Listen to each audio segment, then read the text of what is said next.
Garagalchoo haqaa miilli mataa hooqaa dhugaan qal'attullee cittu gonkumaa akkamee naguma. Uuma loobadee na dhagayyaa fira rakkoo guddaa jira. Uuma loobadee na dhagayyaa fira rakkoo guddaa jira. Gabaatas gabbeessii maloo yaa mootummaa. Nuuroo wadda dheeraan baadiyyaa magaalaa kan jiru mi'eessee naggaadee faddaadhaa soorii adda baasii yaa rabbi keetu jaalaa.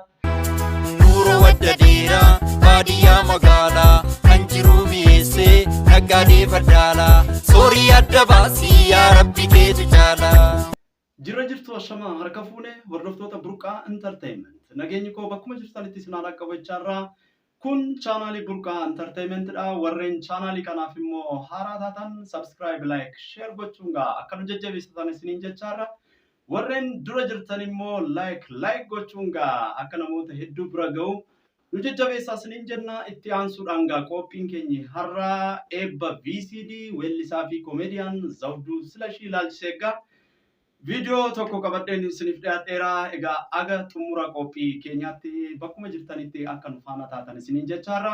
Egaa eebbi VCD koomediyaan Zawuduu Silashii bitootessa 11/7 bara 2014 magaalaa Sabbataa Alamganaatti giddugala Oolmaa dargaggootaatti eebbifamaa. Egaa hundi keessanuu jila kanarratti argamtan isiniin jechaarra.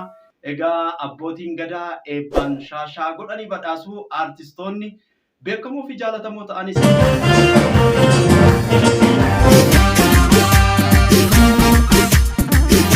sagantichaaf miidhagina ni kennu. Akkasumas baandiin Sabbataa Ayyoogaa akka jiranitti Zeeddoo faa dabalatee weellistuu Margituu Warqinaa egaa Shuraa Gaadaa faa hedduu jira. Baandii Sabbataa Ayyoogaa ijoollee hedduu horee jira.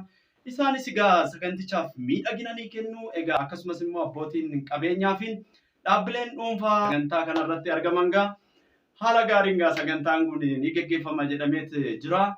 Egaa aga xumura qophii sagantaa keenyaatti akka nu faana turtan isiniin jenna. Kun Burqaa Entertainment.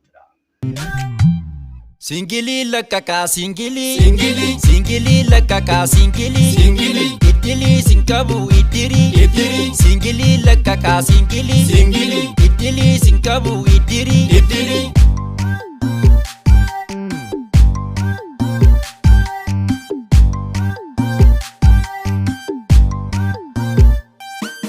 Jaalalleen too maqaan ililli foo adii jaalatti zilzili cireeshee ganamaa firfiri ibsii sargeen jettu qiqqili 15 dhugdii singili manaasiin boontii yaa cuggaarraa luqqisaa misirri Laaqanni ishee guyyaa qilximi morgisii lamarraan qixximi achumaan machooftee illimi ani durba jettee dingili achumaanan qabee kifili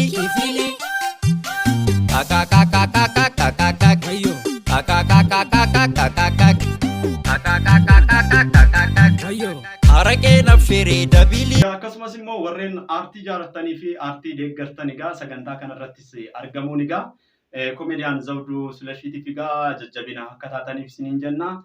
Koomediyaan Zawuduu Silashii kana duras intarvii chaanaalii kootiin akkuma godheefitti egaa ijoollummaatti qabeeti egaa aartii kana faana yeroo aga umurii isaa mana barnootaa ga'utti egaa aartii kana keessa akka turedha. Akkasumas immoo weellisuu waltajjii beeksisuudhaan akkasumas baachuudhaan beekama. Egaa maal akka ta'e VOA afaan Oromoo wajjinis torbee darbee bilbilaan gaaffiif deebii adeemsisee jira. Egaa isumarraan immoo fudheetan waa xiqqoo tokko simbiraan jechuudha. Anasii olitti dhageechan akkammee dabalatee hojiiwwan isaa bifa koomeeditiin dhiyeessu an akka rakkootu jira singilii jedhamaniin beekamtii horachaa jira. Ijoollummaa dhaqabee walaloo dubbisaa sirboota adda addaa sirbaa guddachuun himu artiist Zawuduu Silashii gumiin aartii magaala Sabbataas mana isaati. An ofii odoon baasinis sirboota artiistota kaanii sirbaati ture.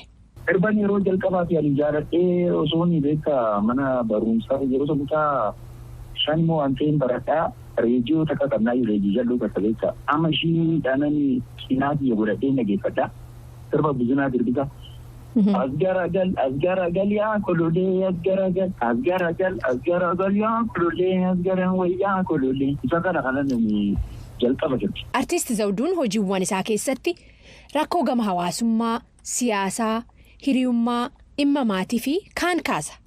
Aartiidhaan miidhagsee qoosa fakkeesse jechuudha.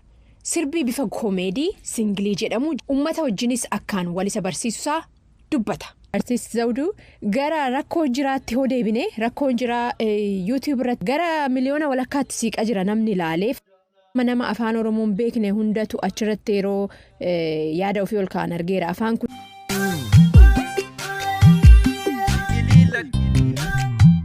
Singilii lakkakaa singilii lakkakaa singilii iddilii sinkabu iddilii singilii lakkakaa singilii iddilii sinkabu.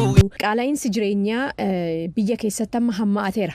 Yeroo dura yaadichi si dhufee barreessuudhaa kaattu. Maal akkasii kakaasee yaadatta fakkeenyaaf waa bituu dhaqxee gatiin akka malee dabaleeti moo? Egaa ani waan tokkoffaa waan argee qofa osoo hin ta'in yookiin waan dhaga'ee nuti beektaa amma akkuma jette kanan sirba hojjetu wanti akkasumatti fuuldura natti hin jira yeroo waan ayyaanuma jedhamu tokko beekama rabbi gaafa uumu waa tokko hojjechiisuma beektaa fuuldura wanni dhufu kan waggaa lama kan waggaa tokko kan ji'a lamaa ji'a sadii akkasitti fuulduratti yeroo baay'ee nama waan akkasiin hojjeta dhugaa dubbachuudha malee gaafa nama hojjetu namarraa dhagee yookiin ofii argee hin jedhe soba ta'uu danda'a sababni isaa ashaboon sumuunii 40 galee bara furguugamtuu gaangeen ilmoo dhaleedha erganani 40 yeroo san galee yeroo sana jedhe garuu torbee lamaan booda immoo sadiin booda birrii 40 dhabameedha malee sirumaa osoo giddiin jiruu jedhanii beekaa gabaabumatti darbeeti immoo isarraa xiqqaan sudhaan immoo gaafa ilaalus haalli jireenyaa zayitiin qaleessa birrii 30 bitamaa turte har'a gara birrii 700 waan ta'ee galuu ishiiti kan agarsiisu waa hedduu agarsiisa beekaa. Koomeedii malees sirboota kiliippiidhaan hojjete qabaa artiistota kaanifillee walaloo gumaacha. Walaloo fi jeedaloo ofuma kootifanii kan sirboota kootirratti barreessu yeroo baay'eedha. Darbee turree namoota hedduudhaaf kanaan dura barreessee jira kanneen akka weellistuu Muluu Baqqalaa Geessiidhaadhi waan akkasiisanii eegaa kan muluudhaa kenne. Faaya bareedinaa ga'umsaa hundumaati suma jireenyi koo harmeetoo hanga dhumaatti. Sirba jedhuudha kan ishiidhaa barreessee dabalataan kan biroo jiru kan jirti daadhii immoo yaada badee kootu yaada badee ilma shoo'aadha yaada badee kootu yaada badee ilma shoo'aadha jaalalli kee na qabee hin arganne ani doo'aadha kan jedhu sirba nama waan akkasiiti kan ishiidhaa barreesse. Hordoftoota Burqaa Entertainment viidiyoon har'aaf jedheen isiniif qabateen asumarratti xumurameera. Torban viidiyoo biraatiin haga walitti deebinutti nagaatti isiniin jenna.